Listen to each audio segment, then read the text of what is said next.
C'est honteux, tout simplement. Ces déclarations à tout va, alors qu'on sait très bien, et on l'a dit et redit, qu'il a fait des pieds et des mains pour essayer de prolonger au Paris Saint-Germain parce que la soupe était bonne, parce qu'il est arrivé au PSG, et je l'ai dit et redit, et on m'est tombé dessus, bien sûr, surtout en Amérique du Sud, où ils ont la mémoire courte aussi, mais qu'il était là au PSG juste pour préparer la Copa América et la Coupe du Monde.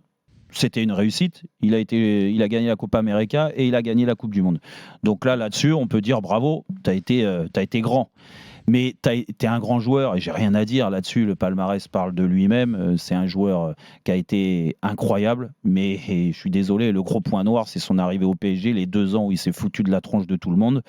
Pour moi, il a perdu toute crédibilité. C'est une perte. C'est toute crédibilité dans sa personne. C'est une petite personne. C'est un grand joueur, mais une petite personne. Et cette petite personne, elle a tellement des gens comme Manu Petit qui arrivent encore à le défendre aujourd'hui.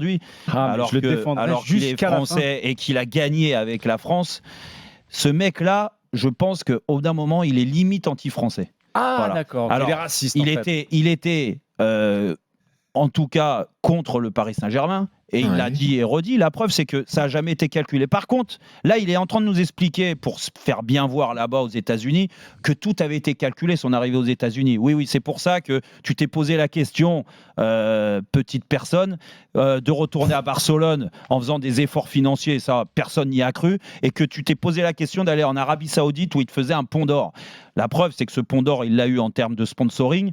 Donc, il n'avait peut-être pas besoin d'aller encore rejouer là-bas. Mais vu que cette petite personne réfléchit pas trop non plus, il vient nous expliquer qu'en Arabie Saoudite, pour sa famille, c'était compliqué, alors qu'il est limite guide touristique là-bas et qu'il a pris un gros chèque. Alors, va savoir, on comprend plus rien, en fait, dans ses déclarations. Mais ce qui est sûr, c'est que là, et il est peut-être honnête, en effet.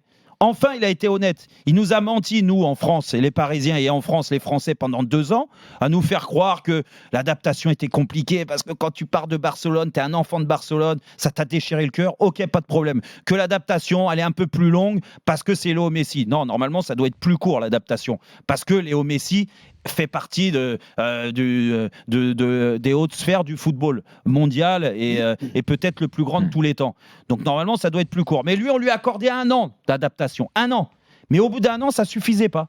En fait, il y avait problème avec tu te rends compte, ses enfants. Il ne pouvait pas aller les chercher à l'école, alors que c'est complètement faux. Il était dans une école privée, je ne vais pas raconter sa vie, dans un endroit où il vivait, où il avait un palace, un château, mais c'était peut-être pas assez grand, 500 mètres carrés par rapport à 600 mètres carrés à Barcelone, peut-être que 100 mètres carrés d'écart, c'est un problème. Donc ça, c'est l'adaptation est compliquée. Et dans le club, en fait, moi je vais parler après du sportif. On t'a vu. Moi, tu vas pas me mentir. J'ai fait tous les matchs au Parc des Princes. S'il y en a bien ici qui peut parler des prestations de Léo Messi au PSG, c'est moi. D'accord ?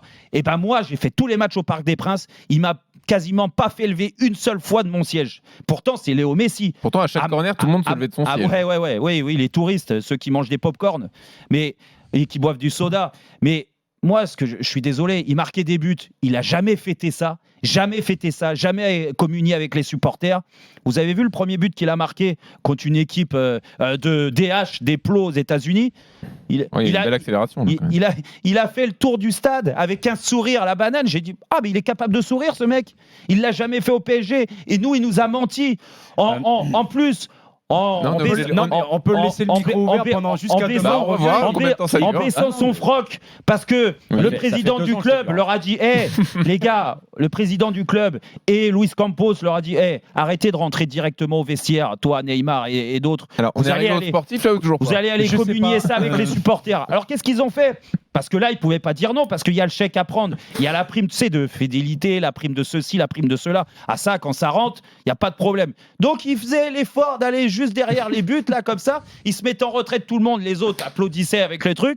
Et puis, voilà. C'était une nouvelle technique de parler pendant 10 minutes. Vous avez vu, on est venu, on a fait l'effort. Excusez-moi. Mais, Léo Messi, il y a un truc que t'as oublié. C'est que quand t'es arrivé de Barcelone, déjà, t'es arrivé 15 secondes. T'es arrivé avec des larmes, soi-disant. La France, les Parisiens déjà t'ont placé au-dessus de la Tour Eiffel. Ils t'ont reçu avec un tapis rouge, je te raconte pas. Et ce qui était normal, c'était le meilleur joueur du monde. Mais alors, écoute-moi bien. Il n'a rien rendu. Ah ben rien du tout. Et les déclarations sont de pire en pire. Okay. Donc maintenant, calme-toi, reste avec tes plots là-bas, marque autant de buts que tu veux. On n'en a rien à carrer. Mais ce qui est sûr, c'est que l'histoire elle est faite comme ça. J'espère qu'un jour il y aura une revanche France-Argentine.